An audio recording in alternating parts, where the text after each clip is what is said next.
বাহিরের বাজারে চা পাওয়া যায়, পান পাওয়া যায়, মাছ তরকারি পাওয়া যায়, জিলাপি পাওয়া যায়, কিন্তু জান্নাতের বাজারে শুধুমাত্র আল্লাহকেই পাওয়া যায়, আর কিচ্ছু পাওয়া যায় না। আর আল্লাহকে যদি কেউ পায়, গোটা দুনিয়াতে তার আর কোনো কিছু পাওয়ার মনোবাসনাই থাকে না। যে আল্লাহ পায়, যে আল্লাহ পাইছে, গোটা দুনিয়াতে আর একটা বালির দানাও যদি সে না পায়, এই জন্য তার অন্তরে কোনোদিন আফসোস হবে না।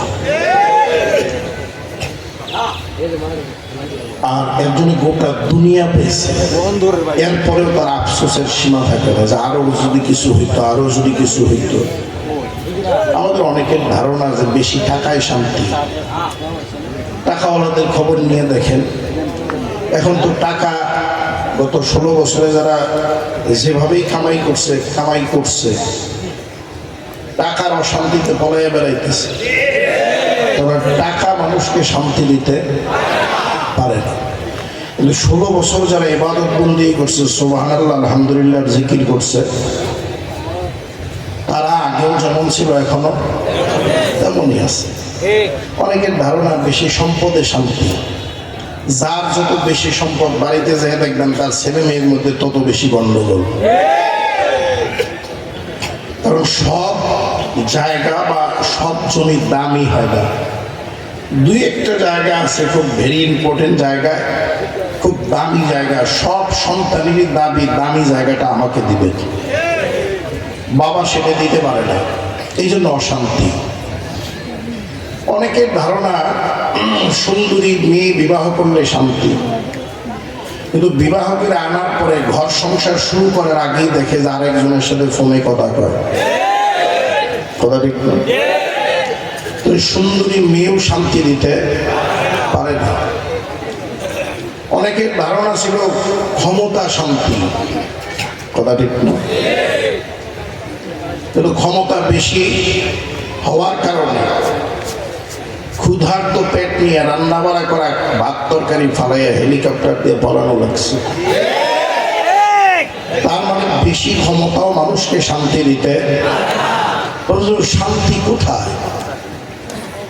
মুমিন যারা, তাদের জন্য এই দুনিয়া শান্তির জায়গাই না। যদি কেউ দুনিয়াতে শান্তির আশা করে, তাহলে তার মুমিনের মধ্যে ত্রুটি আছে। আর দুনিয়া সিজনুল মুমিন ওয়া জান্নাতুল কাফির। কাফির মুশরিক বেঈমানেরা দুনিয়াতে ভোগ বিলাসিতা করবে, আনন্দ করবে, ফুর্তি করবে। মুমিনরা দুনিয়ার হায়াতের জিন্দেগি কোন রকম আসামির মতো পার করে কবরে যেয়ে পড়বে। মুমিন তো কবরে যাওয়ার পরে তার সুখ শান্তি শুরু হবে আর শেষ হবে না। কথা ঠিক না? বলবেন যে কি দুনিয়াতে মুমিনের কোনো শান্তি নেই? আছে। মুমিনের সবচেয়ে বেশি শান্তি হলো সুবহানাল্লাহ আলহামদুলিল্লাহ আল্লাহু আকবারের জিকির করার মধ্যে। দেখবেন বেশি বেশি সুবহানাল্লাহ বলবেন, 100 বারের জায়গায় 200 বার বলবেন, অশান্তি আছে? বিরক্ত লাগে? বুঝে শুনে বলবেন। 200 বারের জায়গায় 500 বার বলবেন আলহামদুলিল্লাহ, কোনো অশান্তি আছে? আলহামদুলিল্লাহ 500 বারের জায়গায় আল্লাহু আকবার বলবেন 1000 বার, খারাপ লাগে? বিরক্ত লাগে? অনেকেই বোবার মতো তাকায় রয়েছে, হুজুর বলেন কি? তার মানে ওরা জীবনে সুবহানাল্লাহ আলহামদুলিল্লাহ কয়ও নাই, মজাও পায় না। কথা দেখি না? লা ইলাহা ইল্লাল্লাহ সারা দিন সারা রাত জিকির করবে, অশান্তি আছে? অভক্তি, অরুচি? সুন্দরী বউ কাশিমপুরের মধ্যে আপনার থেকে সুন্দরী বিবি আর কারণই নেই, এত সুন্দর, কিন্তু আজকে রাত্রে আপনার জ্বর আসছে 104 ডিগ্রি। এই সুন্দরী বউয়ের থেকে আনন্দ করতে পারবেন? মজা আছে? আর সে যতই সুন্দরী হবে, বিশ্ব সুন্দরী হলেও মজা নেই। কিন্তু 104 ডিগ্রি জ্বর নিয়ে আল্লাহ আল্লাহ করার ভিতরে মজা আছে না নাই?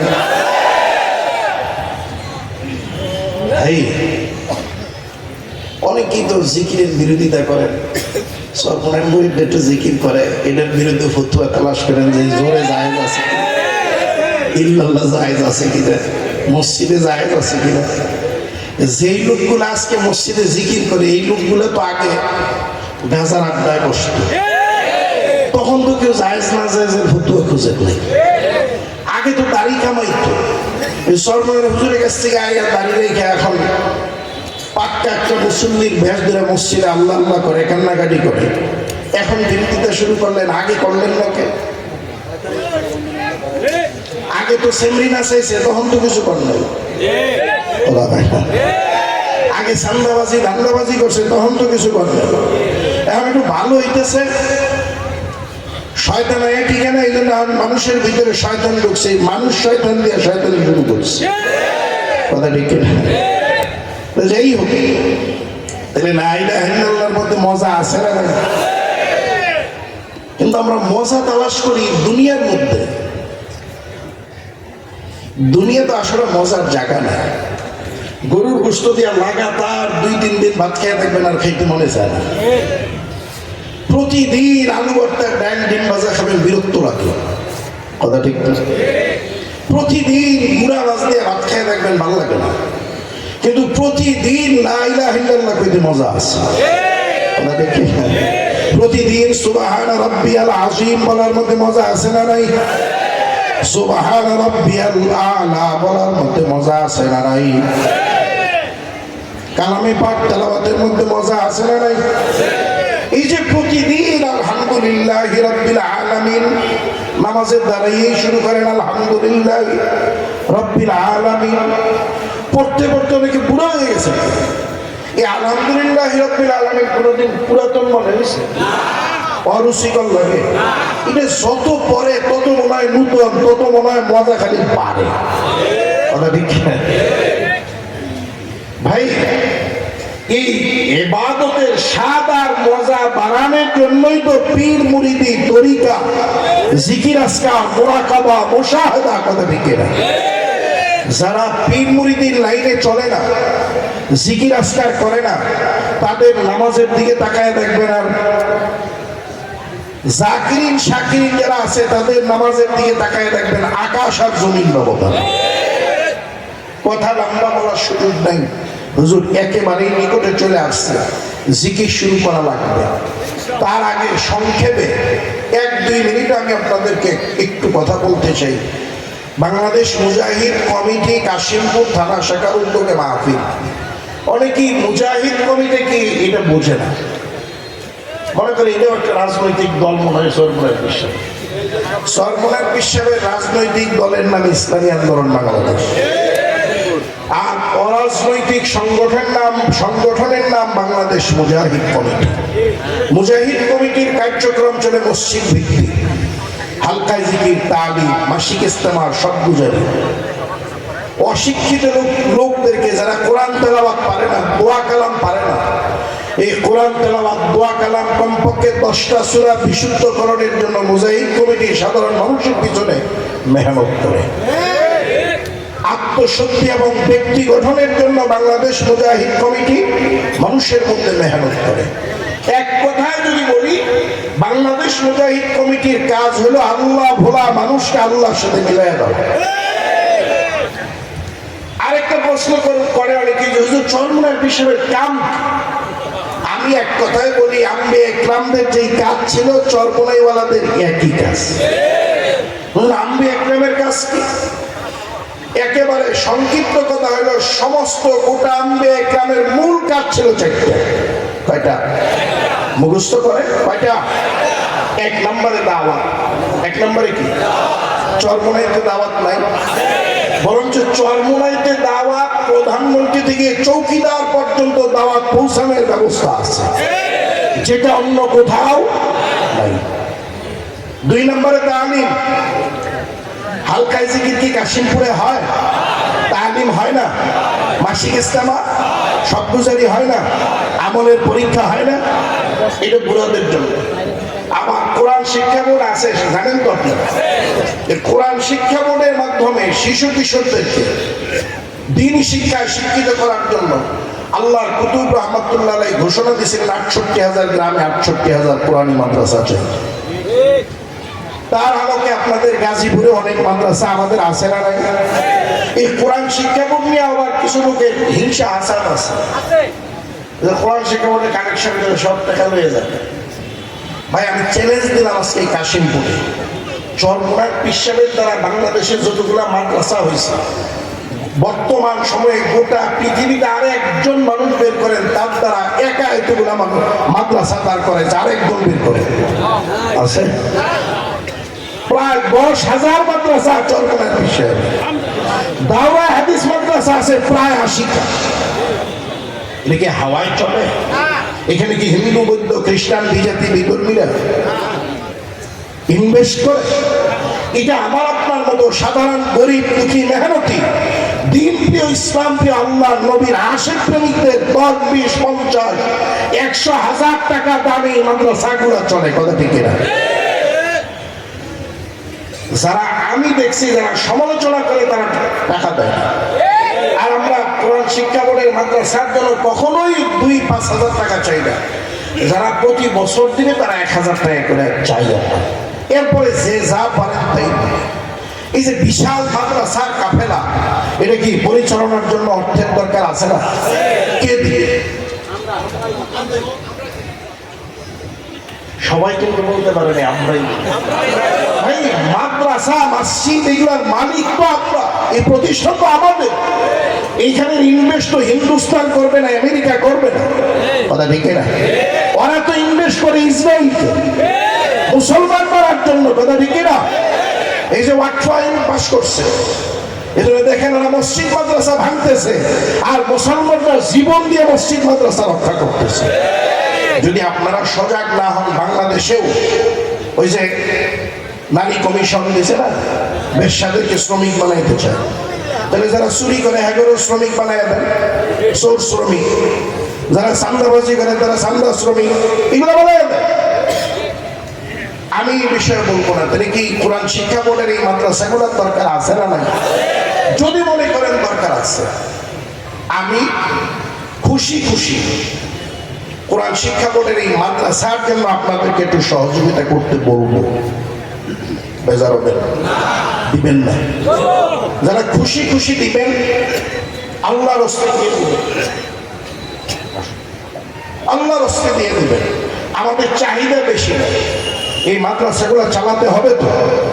আজকের এই হাজার হাজার মানুষের মধ্যে আমি খুব বেশি না, হবে কি হবে না তাও জানি না, মুসাফির হিসাবে আমি 30 জন মানুষ চাবো। কারণ কোরআন শরীফের পারা কয়টা? জোরে কর। কোন 30 জনের ভাগ্য খোলা আমার জানা নাই। কার কামাই কার রোজগারের টাকা আল্লাহ কোরআনের ক্ষেত্রে কবুল করছে এটা আল্লাহ ভালো জানে। তবে যেই 30 জন আজকে দিবেন তাদের জন্য দিন থেকে দোয়া করব আজকের এই দানের বরকতে যাতে মরার আগের দিন হইলেও নবীজিরে স্বপ্নে দেখা কবরে যাওয়ার তৌফিক দেয়। এর থেকে বড় এবং ভালো দোয়া আমার জানা নেই। বাকি নবীজিরে যে দেখলো সে নিশ্চিত জান্নাতে যাবে, জাহান্নাম তার জন্য হারাম হয়ে যাবে। কথা ঠিক না? কার কাছে আছে কার কাছে নাই সেটা আমি জানি না। 30টা মানুষ চাইছে, একটা করে 1000 টাকা। এই বাংলাদেশ কোরআন শিক্ষা বোর্ড প্রতিষ্ঠিত মাদ্রাসায় একটা করে 1000 টাকা 30 জন মানুষ দিবেন। ওই এক ভাই আলহামদুলিল্লাহ দাঁড়াইছে। আমি আগেই বলছি কার কামাই কার কামাই স্বেচ্ছাসেবকরা একটু সহযোগিতা করে আয়না দিবেন। হ্যাঁ, 1 নাম্বার একজন পাইছে, 2 নাম্বার আরেক ভাই দাঁড়াইছে আলহামদুলিল্লাহ। এখানে আরেক ভাই দিতে 3 জন হয়ে গেছে আলহামদুলিল্লাহ। বলেন না? যে যেই কয় নাম্বারে দিবেন আল্লাহ ওই কয় নাম্বার পাড়ার পুরা বরকত যদি আল্লাহ তাকে দান করে। আমিন বলবেন না? আমি জোরে বলেন আমিন। টাকা আমি আমার জন্য চাই নাই, আল্লাহর কালামের খেদমতের জন্য চাইছি, আল্লাহ নবীর ঘরের খেদমতের জন্য চাইছি। হ্যাঁ, 3 জন পাইছে আলহামদুলিল্লাহ। আরো নাম বলে না, আরেক ভাই দিছে 4 নাম্বারে 1000 টাকা। আর কেউ আছেন? একটা 1000 টাকা মনে রাখবেন। 1000 টাকা দিলে আমরা ফকির হব না, গরিব হব না, বাজার বন্ধ হবে না। 1000 টাকা আল্লাহ 1000 টাকা 1000 কোটি টাকার মালিক বানিয়ে দিতে পারে, ভাগ্যের টাকা ঘুরিয়ে দিতে পারে, ব্যবসা বাণিজ্যে বরকত বাড়াই দিতে পারে, পারিবারিক অশান্তি দূর করে দিতে পারে। দানে অবশ্যই আল্লাহ বরকত বাড়ায় দেয়, কোনো সন্দেহ নেই। কথা ঠিক না? হ্যাঁ, আরেক ভাই দিছে 5 নাম্বারও পাইছে আলহামদুলিল্লাহ। বলেন হ্যাঁ, ছয় নম্বর আরেক ভাই দিছে 1000 টাকা। আল্লাহ তুমি তোমার কুদরতি নজর দিয়ে তাকায় দেখো, যারা তোমার কোরআনের খেদমতে নিজের ঘাম ঝরা অর্থ থেকে 1000 করে টাকা দিচ্ছে, তাদের জন্য দিন থেকে দোয়া করতেছি, আল্লাহ তাদেরকে নবীজির স্বপ্নে দেখা কবরে যাওয়ার শেষ নিঃশ্বাস ত্যাগ করার তৌফিক দান করো। যদি বলেন আমি। 7 নম্বর আরেক ভাই দিছে, আরেক ভাই 8 নম্বরে 1000 দিছে, 9 নম্বরেও দিছে এক ভাই, 10 নম্বরে দিছে এক ভাই, আরো এক ভাই 11 নম্বরে 1000 দিয়ে দিছে। যদি বলেন না আমিন। ভাই একটু তাড়াতাড়ি করতে হবে, দ্রুত গতিতে কাজটা সারতে হবে। মনে রাখবেন, আমি আল্লাহর কসম করে যদি বলি ভুল হবে না, ব্যাংকে 100 কোটি টাকা রেখে মারা যাবেন, 1 টাকাও কবরের সাথী হবে না। কোরআনের খেদমতে, দ্বীনের খেদমতে, মাদ্রাসা মসজিদের খেদমতে 1 টাকা দিবেন, 1 টাকাই আপনার কবরের সাথী হবে। দুনিয়ার কোনো শক্তি ফিরে রাখবে না। আলহামদুলিল্লাহ 12 নম্বর এক ভাই দিয়েছে, 13 নম্বর আরেক ভাই পেয়েছে। আলহামদুলিল্লাহ। হ্যাঁ আলহামদুলিল্লাহ, আল্লাহ তুমি যারা দিতেছে তাদের প্রত্যেকের দিনের ন্যাক নিয়ে পুরা করে দাও। 14 নম্বর এক ভাই পাইছি, 15 নম্বর এক ভাই পাইছে। আলহামদুলিল্লাহ। 16 নম্বর এক ভাই পেয়ে গেছে। আলহামদুলিল্লাহ বলেন না ভাই। কি আপনারা কি বেজার হইতেছেন? জোরে বলেন, বেজার হইতেছে? এখন দেশের সংকটে, বন্যা বলেন, বিভিন্ন জায়গায়, চট্টগ্রামে আগুন ধরছিল, তখন চরমোনাই পীর সাহেবের পক্ষ থেকে যে দান বাক্স খোলা হয়েছে, মানুষ 10টা দান বাক্স পার হইয়া চরমোনাই পীর সাহেবের দান বাক্স দিছে। কেন দিছে? তাদেরকে জিজ্ঞাসা করার পরে তারা উত্তর দিছে, আমাদের বিশ্বাস এই জায়গায় দিলে এটা যথাযথভাবে ব্যয় হবে, যথাযথ জায়গায় পৌঁছাবে। আর 17 নম্বর এক ভাই দিয়েছে। আলহামদুলিল্লাহ। এক ভাই 500 টাকা দিছে। আলহামদুলিল্লাহ। 18 নম্বর এক ভাই পাইছে। আর 12টা লোকের দরকার। হবে কি হবে না জানি না। এই সবাই মিলে একটু আল্লাহরে ডাক দিয়ে বলেন আল্লাহ, আর 12 জনের ব্যবস্থা আপনি করে দেন। যেটা বলেন আমিন। 19 নম্বর পেয়ে গেছে। আলহামদুলিল্লাহ। আপনার দোয়া করতে দেরি হয়েছে, আসতে দেরি হয় নাই। আলহামদুলিল্লাহ। 20 নম্বর এক যুবক দিছে। আল্লাহ রাস্তার যুবক হিসেবে আল্লাহ তাআলা কবুল করে নেন। যেটা বলেন আমিন। আর 10টা মানুষের দরকার। হবে কি হবে না আল্লাহ ভালো জানে। কার পকেটে আছে কার পকেটে নাই আমি দেখতেছি না, দেখতেছে আল্লাহ। আমি আমার জন্য চাইনি, আল্লাহর কালামের খেদমতের জন্য, আল্লাহ নবীর ঘরের খেদমতে 21 নম্বরে একটা পেয়েছে। আলহামদুলিল্লাহ বলেন। আল্লাহ দান কবুল করুক। 22 নম্বরে কে আছেন? মেহেরবানি পূর্বক 22 নম্বরে যে ভাই আছেন, একটু হাত জাগান। আমাদের স্বেচ্ছাসেবকরা আপনাদের কাছে নিয়ে আসবে, অসুবিধা নাই। আপনারা মেহেরবানি পূর্বক একটু সহযোগিতার হাত বাড়ান। আপনারা সহযোগিতা না করলে এখানে হিন্দু, বৌদ্ধ, খ্রিস্টান, বিজাতি, বিধর্মীরা দেবে না। 23 নম্বরও পেয়ে গেছে। আলহামদুলিল্লাহ বলেন। আল্লাহ কবুল করুক। যেটা বলেন আমিন। ওই যে আরেক ভাইটা আসতেছে, আমার বিশ্বাস হয়ে যাবে ইনশাআল্লাহ। 24 নম্বরও একটা পেয়ে গেছে। আলহামদুলিল্লাহ বলেন। আরেক ভাই মনে হয় 500 টাকা দিচ্ছে। আল্লাহ দান কবুল করুক। যেটা বলেন আমিন। 25 নম্বর আলহামদুলিল্লাহ পেয়ে গেছে। আল্লাহ দান কবুল করুক। যেটা বলেন আমিন। আর 5টা লোকের দরকার। আলহামদুলিল্লাহ। 26 নম্বর আইসা গেছে। আলহামদুলিল্লাহ বলেন না, আরো জোরে বলেন আলহামদুলিল্লাহ। আর 4টা লোকের দরকার। হবে কি হবে না আল্লাহ জানে, আমি জানি না, আমি জানি না। বাকি কোরআন শিক্ষা বোর্ড দিন দিন আগে যেতেছে। চরমনে আল্লাহর কুতুব দুনিয়াতে নাই। কোরআন শিক্ষা বোর্ডের মাদ্রাসাগুলোয় প্রতিদিন তার জন্য দোয়া হয় না। আমি যদি আজীবনের সদস্য হয়ে যাই, আমি একদিন থাকবো না, কোরআন শিক্ষা বোর্ড থাকবে, মাদ্রাসাগুলো পরিচালিত হবে, আমার জন্য দোয়া হবে, আমার কবরে সদকায় জারিয়ার সওয়াব। আর 4টা মানুষের দরকার। আল্লাহ তুমি আর 4জন মানুষের ব্যবস্থা করে দাও। এটা আমিন বলেন, আরো জোরে বলেন আমিন। ব্যবসায়ী ভাইরা আছেন, যুবক ভাইরা আছেন। আরেক ভাই মনে হয় 500 টাকা দিচ্ছেন। আল্লাহ দান কবুল করো। জোরে বলেন আমিন। আলহামদুলিল্লাহ। 27 নম্বরে এক ভাই পাঠাই দিয়েছে। আর 3 জনের দরকার। আল্লাহ তুমি আর 3 জন। আরেক ভাই দিয়েছে 500 টাকা। আল্লাহ তুমি দান কবুল করো। ইমানে আমলে বরকত বাড়ায়। ইসমাইল হুজুর 1000 টাকা। 28 নম্বর হয়ে গেছে। আর 2টা লোকের দরকার। হবে কি হবে না আল্লাহই ভালো জানে, আমার জানা নাই। আল্লাহ তুমি আর 2 জনের ব্যবস্থা করে দাও। আছেন আর 2টা মানুষ, সর্বশেষ আর 2টা মানুষকে আছেন ভাই। আর 2 জন মানুষের চাহিদা রাখলাম, জিজ্ঞেস শুরু করবো। এই মজলিসে মা নাই, কার কার একটু হাত জাগাবেন, 1 হাত জাগাবেন। মা হারাইছেন কারা কারা, হাত জাগায় রাখবেন। বাবা নাই কারা কারা, তারাও হাত দেবেন। লম্বা করে লম্বা করে। আপনারা যারা হাত জাগাইছেন একটু তাকায় দেখেন, গোনার মতো পরিবেশ নেই, বেশিরভাগ লোক হাত জাগাইছেন হাত নামা। আপনাদেরকে জিজ্ঞাসা, জীবিত মৃত মা বাবা যাদের মা বাবাকে ভালোবাসেন আপনারা? মা বাবা যাদের কবরে, নিশ্চয়ই মা বাবার সন্তানের চেহারার দিকে তাকায় রয়েছে। আপনি কিছু দিলে তারা পাবে, কিছু করলে তারা পায়, না করলে তারা পায় না। কথা ঠিক না? আমি নিজে পরীক্ষিত, আমার বিবিকে দেখছি, আমার বাচ্চা শীতের দিনে কম্বল লাথি দিয়ে ফালায় দেয়, সে বারবার ঢেকে দেয়। একদিন আমি রাগও করছি, পরে আবার চিন্তা করছি আমিও তো এইভাবে লাথি দিয়ে ফালাইছি, আমার মাও তো আমার ঢেকে দিয়েছে, সারা রাত ঘুমায় নেই। কথা ঠিক না? মার জন্য, বাবার জন্য আমরা আজকে 100-200 টাকা কোরবানি করতে পারি। 100-200 টাকা কে কে করতে পারি? 100-200 টাকা মার জন্য দেব, 100 বাবার জন্য দেব 100 টাকা। মার জন্য 100 টাকা, বাবার জন্য 100 টাকা। যারা বেশি পারি বেশি দেবো, 500 টাকা পারি 500 টাকা দেবো, অসুবিধা নেই। মার জন্য 100, বাবার জন্য 100 টাকা। এই আবেদন করলাম। দেখি ভাই, ভালোবাসার দাম সবসময় বেশি, টাকার দাম বেশি না। কথা ঠিক না? মা বাবার জন্য 200 দিছে, আল্লাহ তুমি দান কবুল করো, মা বাবার কবরের আযাব মাফ করে দাও। আরো 2 ভাই কিছু টাকা দিছে, আরেক ভাই দিছে 100 টাকা। আর 2টা মানুষ কিন্তু 1000 করে, 2টা মানুষ বাকি আছে। 29 নম্বর পাড়া, 30 নম্বর পাড়া। যদি কেউ থাকেন মেহেরবানি করে আসেন।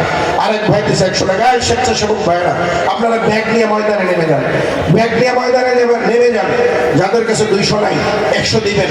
100 যদি না থাকে, যা পারেন আজকে কোরআনের ক্ষেত্রে ব্যাগটা ফেরত দিবেন না, ব্যাগটা ফেরত দিবেন না। আপনি আল্লাহর রাস্তায়, আল্লাহর রাস্তায় দান করবেন। আপনি একদিন গভীর রাতে বিপদে পড়ে হাত বাড়াবেন, আল্লাহ আপনার হাত খালি ফেরত দিবে না। এই জন্য আপনাদের কাছে অনুরোধ থাকবে, দ্রুত গতিতে, দ্রুত গতিতে। আলহামদুলিল্লাহ, আরেক ভাই দিয়েছে 200 টাকা। আব্বা আম্মার জন্য, আল্লাহ আব্বা আম্মাকে মাফ করে দাও, আব্বা আম্মার কবর জান্নাতের বাগিচা বানাইয়া দিও। আর কে কে আছেন? এক ভাই আম্মা মারা গেছে, দোয়া চেয়ে 500 টাকা। আরেক ভাই দিছে 100 টাকা। আল্লাহ তুমি সবার দানের দিকে তাকায় দেখো, আল্লাহ যে যে নিয়তে দান করতেছে, আল্লাহ নেক নিয়তগুলো তুমি পুরা করে দাও। একটা মানুষও মারুম হবো না। যারা বাহিরে আছে আমরা ভিতরে ঢুকে যাই। এক্ষুনি ইনশাআল্লাহ জিকির শুরু হবে। হুজুরের নাম কিন্তু ঘোষণা হবে না, জিকিরের মধ্য দিয়ে আলহামদুলিল্লাহ হুজুর মঞ্চে চলে আসবেন। জিকিরের মধ্য দিয়ে হুজুর মঞ্চে চলে আসবেন। খুব দ্রুত গতিতে আমরা আমাদের কালেকশন শেষ করবো ইনশাআল্লাহ। যা যদি কারোর কাছে ব্যাগ না পৌঁছায়, আপনি ইশারা দিবেন। তারপরেও আপনি কালেকশন করে, যারা কালেকশন করতেছেন স্বেচ্ছাসেবক ভাইয়েরা, কালেকশন করে ব্যাগগুলো স্টেজে পৌঁছে দিবেন। যারা দাঁড়ানো আছি, দাঁড়ানো ভাইয়েরাও আমরা আল্লাহর হস্তে আজকে এই দানটুকু করবো ইনশাআল্লাহ। কেউ মাহরুম হবো না, একটা মানুষও মাহরুম হবো না। এরপরে আমি আপনার দান করতে থাকেন। আর 200 মানুষ কিন্তু এখনো পাই নাই। এটা কি পুরা হবে না? আর 2টা মানুষ একটা করে 1000 টাকা, আর 2টা মানুষ দেওয়া যায়। 29 নাম্বার, 30 নাম্বার কেউ যদি থাকেন একটু মেহেরবানি পূর্বক। 29 আর 30 নম্বরের 2টা ভাইকে পাইলে একটু মেহেরবানি করে যদি আসেন তাহলে খুব ভালো হয়। যদি কোনো যুবক ভাই, ব্যবসায়ী ভাই, মুরব্বী বাবা একটু মেহেরবানি করে আর 2টা মানুষ যদি একটা করে 1000 টাকা দিতেন তাহলে 30টা পুরো হয়ে যেত। আমি আর কথা বাড়াবো না। আমি আপনাদের সামনে ছোট্ট একটা আয়াত তেলাওয়াত করছিলাম। এই আয়াত তো আপনাদের অনেকেরই মুখস্থ, যেহেতু জিকির করাতে হবে, অন্য আলোচনা করার সুযোগ নাই। আমি যে আয়াত তেলাওয়াত করছি, জিকিরের বিরোধিতা একদম করবেই, কিন্তু আল্লাহ তাআলা কিন্তু বলছে, হে ঈমানদারেরা, একটা গাড়ির চাবি পাওয়া গেছে, এটা কর্তৃপক্ষের কাছে জমা দেয়। যার হয় বয়ানের পরে উপযুক্ত দিয়ে নিয়ে নেবে। মা বাবার জন্য এক ভাই 200 টাকা দিয়ে আল্লাহ দান কবুল করে যেটা বলেন আবেন। আল্লাহ তাআলা বলেন, হে ঈমানদারেরা, বিশ্বাসী বান্দারা, তোমরা আমি আল্লাহর জিকির করো। কার জিকির? একটু জোরে কর, মোহাব্বত নিয়ে বলেন না। কার জিকির? কার জিকির? কিন্তু একদল কিন্তু আছে কয় সর্বনায়ের জিকির, কথা কয় না। এরকম বললে হল আছে না নাই? সুবহানাল্লাহ, এটা কি আল্লাহর জিকির না সর্বনায়ের জিকির? নিরপেক্ষ উত্তর দিবেন। আলহামদুলিল্লাহ কি আল্লাহর জিকির না সর্বনায়ের জিকির? আল্লাহু আকবার কি এটা সর্বনায়ের জিকির না আল্লাহর জিকির?